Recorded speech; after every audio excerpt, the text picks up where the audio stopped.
د المدثر مبارکه سوره چې د قرآن عظیم الشان 4 سوره ده په مکې معظمې کې را نازله شوې ده. 50 مبارک آیاتونه لري. تلاوت او پښتو ترجمه یې له لومړي آیت څخه اورئ. بسم الله الرحمن الرحیم. د الله په نوم چې ډیر زیات مهربان پورا رحم لرونکی دی. یا ایها المدثر قم فأنذر وربك فكبر وثيابك فطهر والرجز فاهجر ولا تمنن تستكثر ولربك فاصبر. ای په څادر ځان غوښتون کې څملاستون کې پاتېږه او نړیوالو ته خبرداري ورکړه او د خپل پروردګار لوی اعلان کړه او خپل جامې پاکي وساته او له پلیدۍ نه په څنګ اوسه او د هغه څه په مقابل کې د چې ورکړي دي د زیات ترلاسه کولو لپاره احسان مه باروه او د خپل پروردګار په خاطر صبر وکړه. فإذا نقر في الناقور فذلك يومئذ يوم عسير على الكافرين غير يسير. خنو کله چې په شپېلۍ یعنی سور کې پوکی ووهل شي هغه ورځ به ډیره سخته ورځ وي د کافرانو لپاره به آسانه نه وي. ذرني ومن خلقت وحيدا وجعلت له مالا ممدودا وبنين شهودا ومهدت له تمهيدا ثم يطمع أن أزيد كلا إنه كان لآياتنا عنيدا. پرېږده ما او هغه څوک چې ما هغه یوازې پیدا کړ ډیر مال مې ورکړ د دې ترڅنګ مو حاضر موجود زامن ورکړل او د هغه لپاره مو د مشرتابه لاره برابره کړه. بیا هغه تمه لري چې زه ورته نور لا زیات ورکړم. هېڅکله نه، هغه زموږ د آیاتونو دښمن دی. سأرهقه صعودا.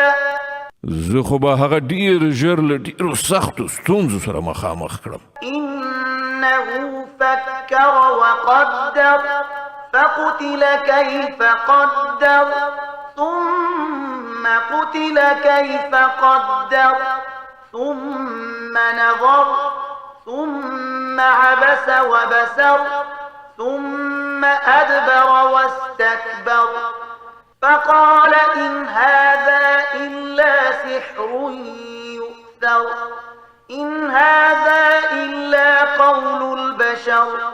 هغه فکر وکړ او د څه خبرې جوړولو هڅه یې وکړه. نو خدای دې هغه ووهي د څنګه خبرې جوړولو هڅه یې وکړه.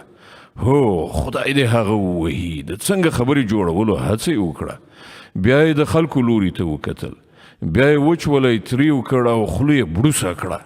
بیا یې شا واړول او تکبر یې وکړ. په پای کې وویل چې دا نور هیڅ نه دی مګر کوډې دي چې له پخوا نه را روانې دي. دا خو یو انساني کلام دی.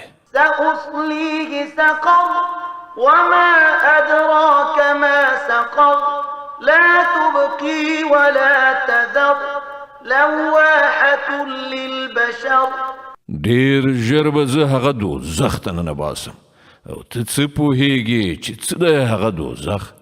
داسې یو اور دی چې نه څه پرېږدي او نه څه خوشې کوي. د بشر لپاره تباه کوونکی دی. عليها 19 پر هغه باندې 19 د عذاب فرشتې کار کوونکي ټاکل شوي دي. وما جعلنا أصحاب النار إلا ملائكة وما جعلنا عدتهم إلا فتنة للذين كفروا ليستيقن الذين أوتوا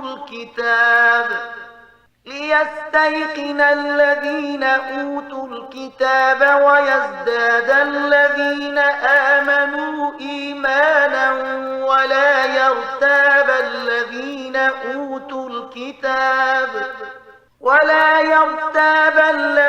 أوتوا الكتاب والمؤمنون وليقول الذين في قلوبهم مرض والكافرون ماذا أراد الله بهذا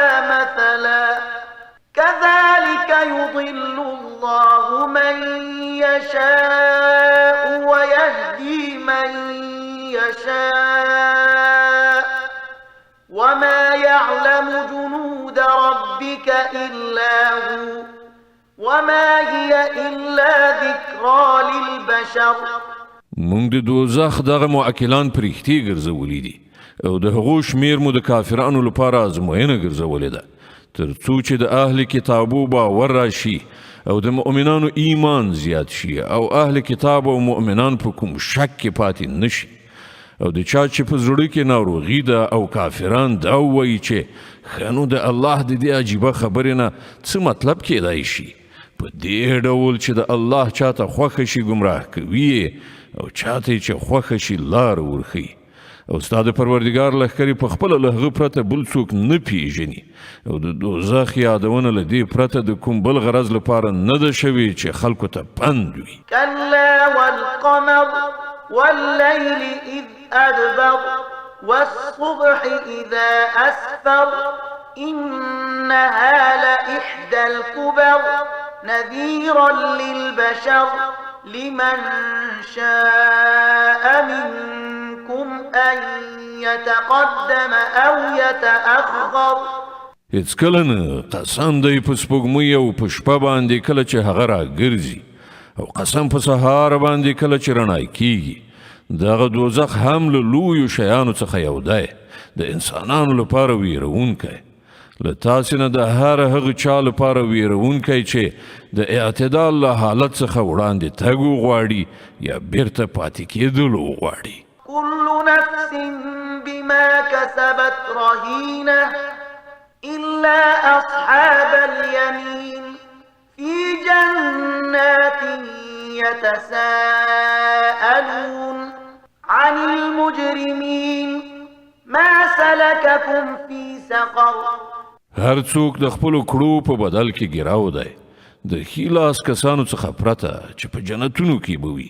هلته به هغوی له مجرمانو څخه پوښتنه وکړي تاسې څه شي دوزخ ته بوتلی؟ قالوا لم نك من المصلين ولم نك نطعم المسكين وكنا نخوض مع الخائضين وكنا نكذب بيوم الدين حتى أتانا اليقين. هغوی به ووایي موږ له لمونځ کوونکو څخه نه وو او مسکین ته مو خواړه نه ورکول او د حق پر خلاف خبرو جوړونکو سره په یو ځای کېدو موږ هم خبرې جوړولې او د جزا ورځ مو دروغ ګڼله تر دې پورې چې موږ له هغه باوري شیانې مرګ سره مخامخ شو. فما تنفعهم شفاعة الشافعين. په هغه وخت کې به د سپارښت کوونکو سپارښت د هغوی هیڅ په دردو نه خوري. فما لهم عن التذكرة معرضين كأنهم حمر مستنفرة فرت من قسورة.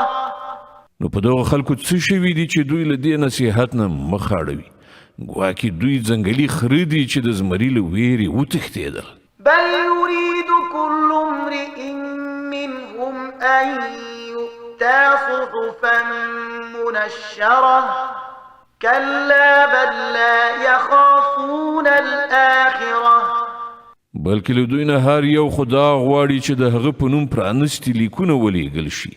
هیڅ کله نه اصلي خبره دا ده چې دوی له آخرت نه ویریږي. كلا إنه تذكرة فمن شاء ذكره. هیڅ کله نه دا قرآن خو یو نصیحت دی اوس چې د چا خوښه وي له ده څخه دې پند واخلي. وما يذكرون إلا أن يشاء الله هو أهل التقوى وأهل المغفرة. او دوی به څه پند وانخلي مګر دا چې الله همداسې وغواړي هغه د دې وړه دی چې ورڅخه ویره وشي او هغه د دې اهلیت لري چې پرهیزګارانو ته بښنه وکړي.